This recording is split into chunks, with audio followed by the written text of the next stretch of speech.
Hey everyone, Sean Hester with Revizto. Really excited about our latest release, Revizto Site, application that you guys can install on iOS and Android devices. And one of the things I'm really excited about is to talk about our custom properties and how to access those as well as use them with the mobile phone app. This is going to allow a lot more people to change custom statuses on your project because a lot more people have these devices in their hands. So what I'm going to do is I am in 3D in my project. I'm going to click on the three dots in the upper right-hand corner. That's going to bring open viewpoints, rooms, load, unload models, and appearance templates. I'm going to click on my viewpoints. It's going to open up the viewpoints that I have set up in the project. I'm going to click on that concrete structure. And what this does is it brings me to a view that I've already pre-populated for myself and other people on the project to use in order to see where the structure is in terms of installation. This is using appearance templates for green installed, red not installed. What I'm going to do is I'm going to click on one of our slabs. You'll see another pop-up open with section cut, hide, the properties, which is in the middle, and then create an issue and use stamps to the right of the properties. I'm going to click on my properties. You'll see here we have properties not only coming in from the authoring tool, but we also have some custom properties that we've added. I'm going to open up this installed example.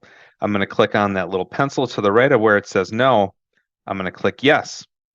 Now, the other thing I'm going to do is I'm actually going to go into the install date.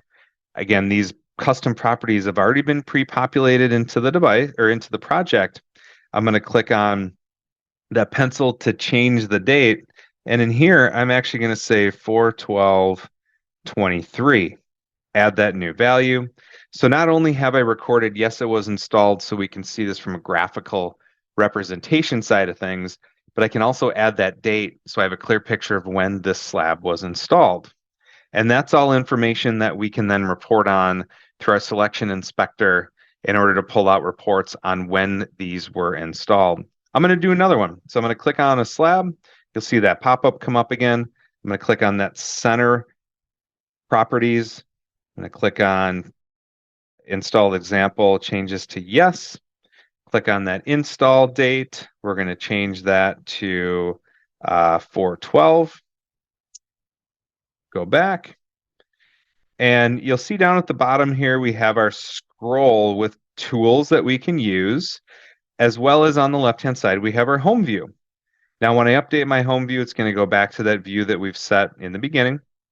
And when I come back into my viewpoint, click on that concrete structure, we'll see that those slabs that I have changed, not only the install yes or no, but went in and added that date, again, something that I can pull out later, have been changed, and we can see that represented here in the project.